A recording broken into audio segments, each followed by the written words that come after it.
Okay, now we know pretty much everything there is to know about arbitrage. We know how to do it in a two-way setting. We know how to do it in a multi-way setting. And just to make sure that we're 100% clear on this and that we're ready to go out there and make some money arbitraging, let's go through a few exercises to review what we've talked about so far. So, first question, is there arbitrage? So we come across a couple of different lines at different books. How do we quickly identify whether or not there's an arbitrage? We know that this is really easy in the case when there are only two outcomes and things are expressed in American odds. What do we do there? Well, let's look at this example. So in this example, we have three books, book A, B, and C. And there's just a money line bet on the home team and the away team. And these are expressed in terms of American odds. So what we do is we identify the best line on each of the outcomes, which for the home team is minus 105 at book B in this case, the away team plus 110 at book C. And since there's only two outcomes, we can add these American odds together. Minus 105 plus 110, that comes to be plus 5. Anything bigger than 0 is going to indicate, yes, there is an opportunity for arbitrage in this case. So now what do we do? Once we find that there is an arbitrage, what do we do with it? How do we bet it? How are we going to allocate our money across these different outcomes? Well, first thing we do, we have, in this case, everything is expressed in terms of American odds. What we're going to do is we're going to convert those best odds, the best odds on each side, to decimal odds. So here, minus 105 converts to 1.95. Plus 110 converts to 2.1 as decimal odds.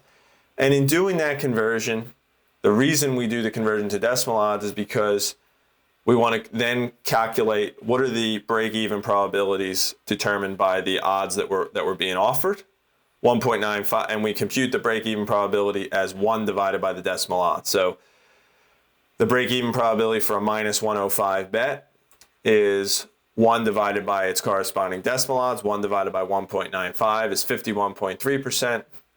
The break-even probability for the plus 110 bet, the bet on the away team, is 1 divided by 2.1, which is 47.6%.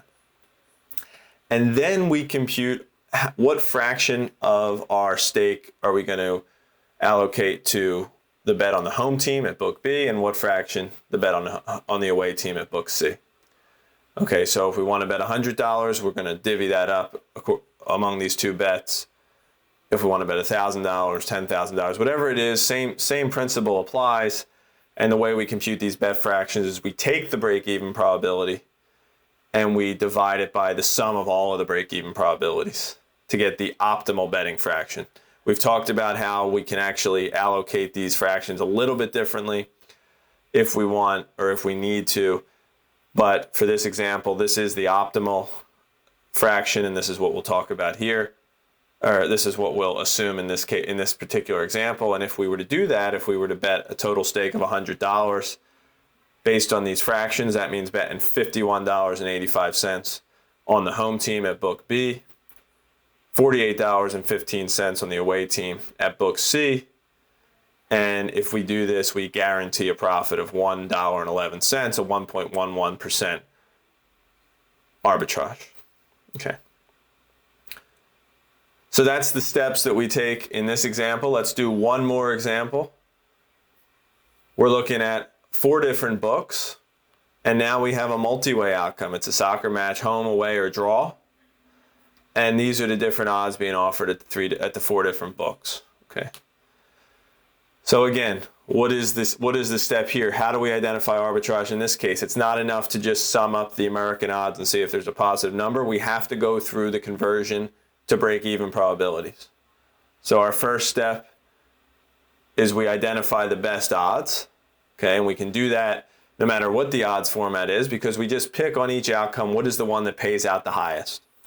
So that's going to be plus 130 on the home team at book D, plus 215 on the draw at book A, plus 225 on away at book C. Now, generally, the best odds across all the outcomes for something like this will occur at 3 different books, but they don't have to. 2 of them might occur at the same book and 1 in another book, for example.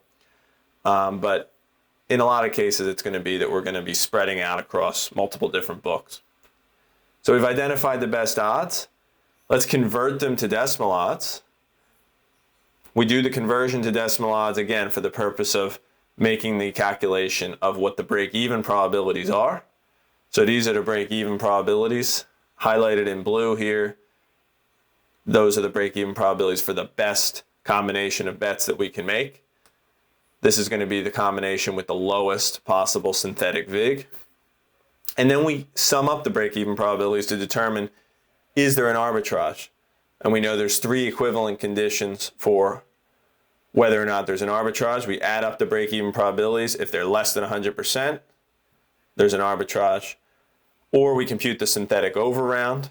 If that's negative, there's an arbitrage. Or we compute the synthetic VIG.